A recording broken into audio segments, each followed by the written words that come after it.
What's going on, guys? Satchy is here and welcome back to my second World Cup squad builder, and apologies for the delay on this.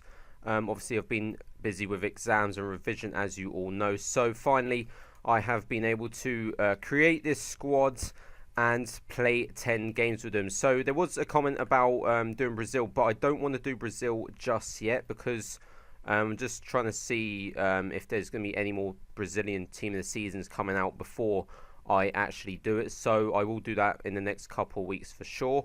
So today I have gone with Germany, as you can see on your screen.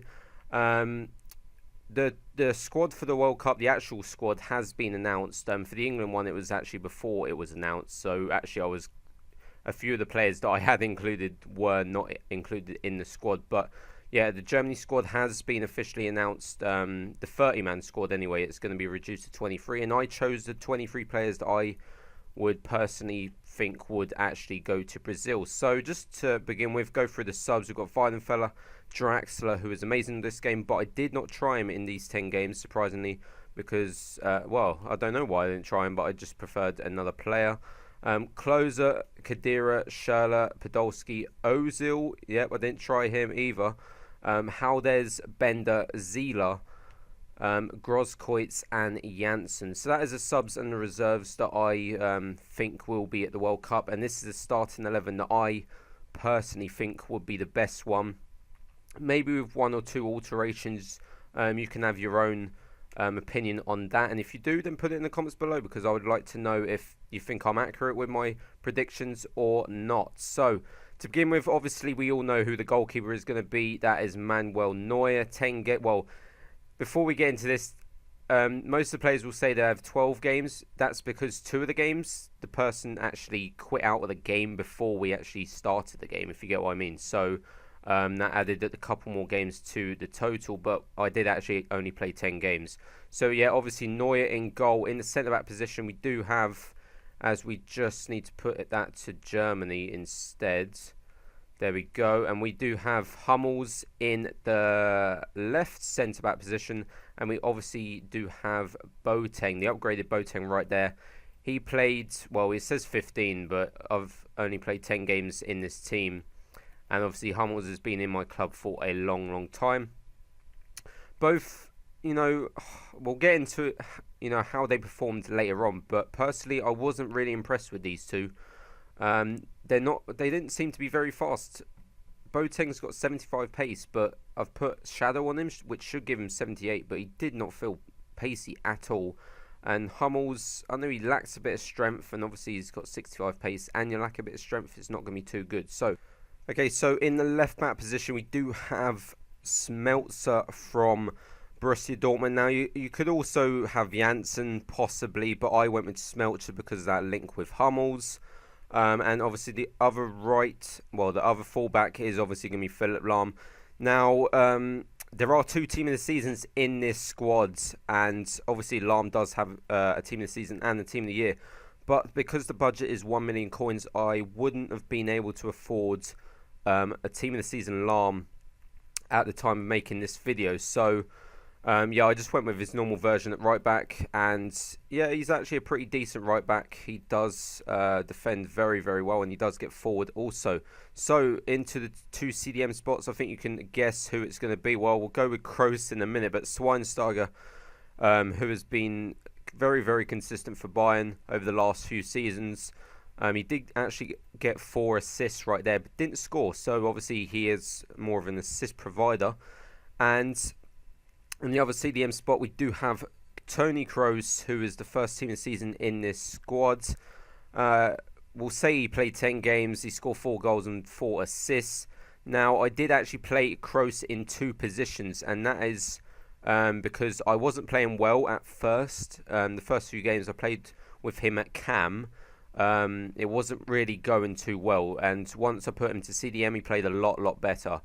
But obviously in the cam position, we did go with Götze. We could have went with Draxler. We could have went with Ozil because obviously he's a higher rated player. But I wanted to play Götze instead. Obviously he gets better links because he plays for Bayern Munich as well. And he only played 6 of the games, but he did get 5 goals and 1 assist. That 5 goals in 6 games is very, very nice for a cam. In the right midfield spot, we do have Thomas Muller. I don't know if this guy really is a right midfielder. He seems to play.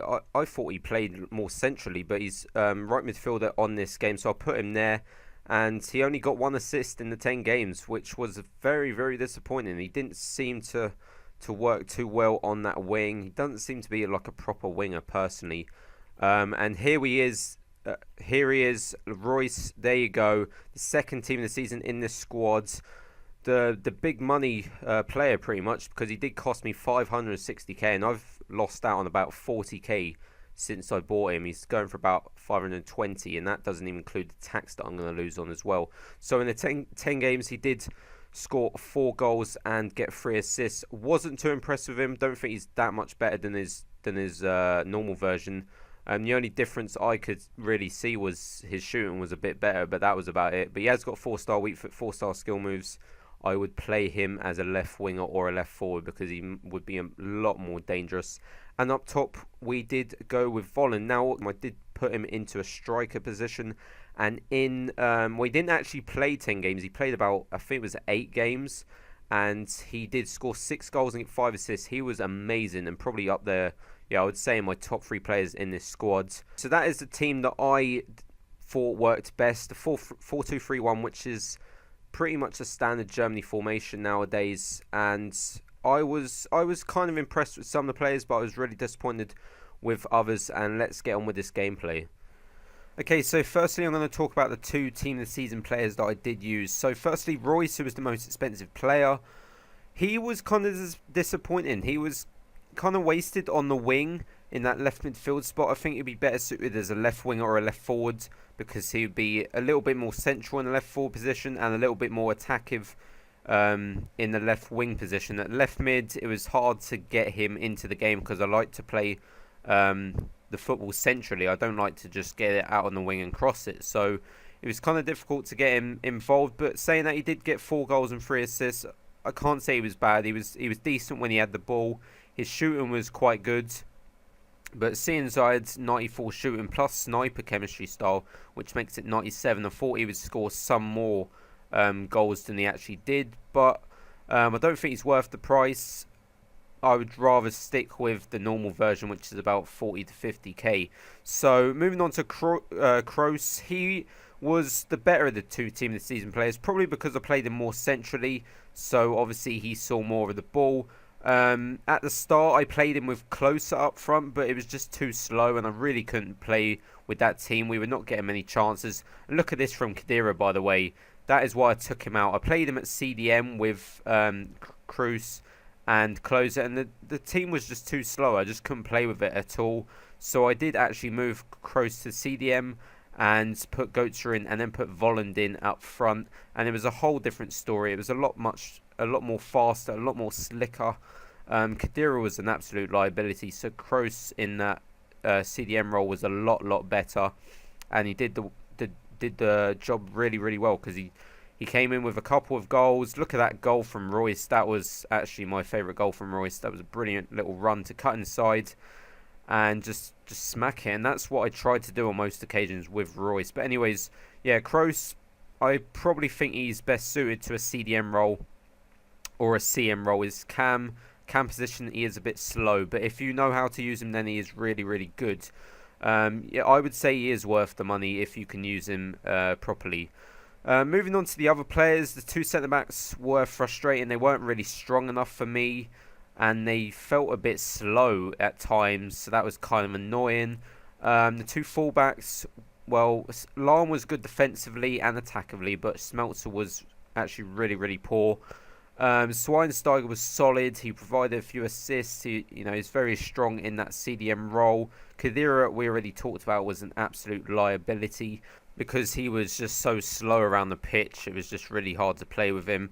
Neuer actually wasn't that great. I prefer Cech, definitely. I would say Neuer is the second best keeper in this game after Cech. Götze and Volland were just heavenly to play with. Both pretty small guys, but they were just so slick with the ball, and their finishing was just amazing. I really enjoyed playing with both of them. They were my 2 favourite players, followed by Kroos in third, I would say. So yeah, that is it for this video, guys. I do hope you enjoyed watching this squad builder. The next squad builder will be Italy on Friday. Do hope you tune into that one, and do please leave a like and subscribe if you want to see more of this. And until then, I will see you next time.